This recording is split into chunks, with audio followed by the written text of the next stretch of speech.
The fear that's keeping you broke and broken.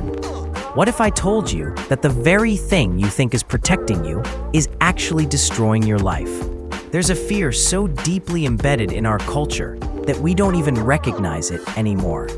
It's the reason talented people stay broke, smart people stay stuck, and capable people convince themselves they're not good enough. This fear has a name: the fear of failure. And it's not just holding you back, it's actively sabotaging every opportunity that comes your way. The worst part, you probably don't even realize you have it. Here's how this fear operates. It whispers to you every time you think about taking a risk. What if it doesn't work out? What if people laugh at you? What if you're not as good as you think you are? Sound familiar? This fear has turned an entire generation into professional excuse makers. We've become so afraid of failing that we've forgotten how to try. We'd rather live with the pain of regret than risk the temporary discomfort of failure. Think about it. When you were a kid learning to ride a bike, you didn't worry about failing. You fell off, got back on, fell off again, and kept going until you got it right. That's how learning works. That's how growth works. That's how life works. But somewhere along the way, someone convinced you that failure was bad, that making mistakes meant you were a mistake, that not getting it right the first time meant you weren't smart enough, talented enough, or worthy enough. And now you're paralyzed. You'd rather stay in a job you hate than risk starting something new. You'd rather keep your ideas to yourself than risk having them rejected. You'd rather live a safe, small life than risk the possibility of failure. But here's the truth they don't want you to know. Playing it safe is the failure. Staying where you are is the risk. The biggest risk you can take is not taking any risks at all. Because while you're sitting there, afraid to fail, life is passing you by. Opportunities are going to people who aren't paralyzed by the fear of not being perfect. Reframe and perspective shift. Let me tell you about Richard Branson. He's dyslexic, barely graduated high school, and has no formal business training. By conventional standards, he should have failed miserably. Instead, he built a billion-dollar empire. You know what made the difference? He understood something that most people never learn. Failure isn't the opposite of success. It's a stepping stone to success. Branson has failed more times than most people have even tried. Virgin Cola failed. Virgin Brides failed. Virgin clothing failed. But each failure taught him something that made the next venture better. Here's what successful people know that you don't. They don't have less fear. They just have a different relationship with failure. They see failure as data, not defeat. They see setbacks as setups for comebacks.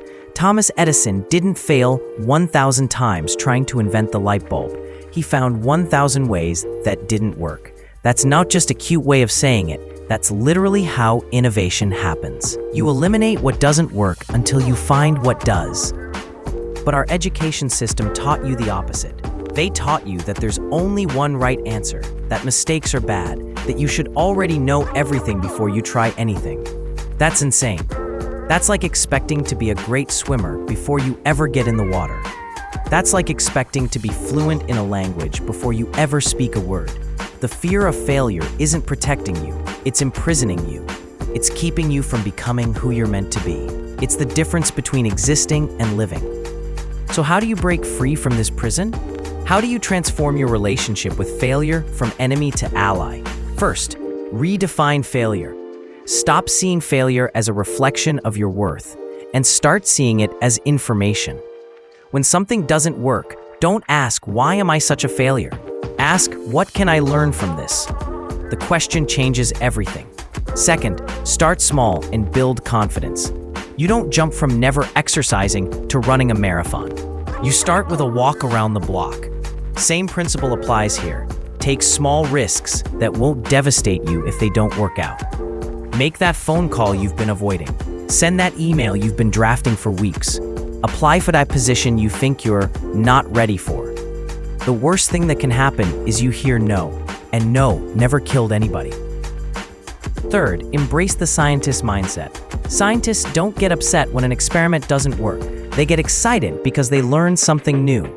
They understand that failed experiments are just as valuable as successful ones because they eliminate possibilities and point toward solutions.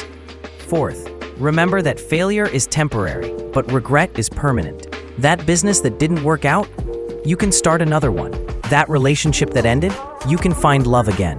But the chances you didn't take, the risks you didn't accept, those haunt you forever. And finally, understand that your comfort zone is actually the danger zone.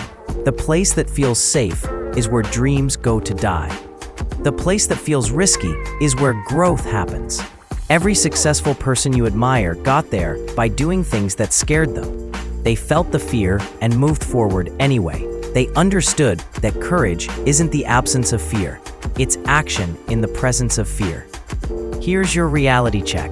While you're sitting there, afraid to fail, someone else is out there failing their way to success. They're taking the risks you won't take, learning the lessons you won't learn, and building the life you say you want. How much longer are you going to let fear make your decisions? How many more years are you going to trade your potential for the illusion of safety? I want you to do something right now. Think of one thing, just one thing, you've been avoiding because you're afraid it won't work out. Maybe it's starting that business. Maybe it's asking for that promotion. Maybe it's having that difficult conversation. Now here's what I want you to do. Take one small step toward it today. Not tomorrow, not next week, today. Send one email, make one phone call.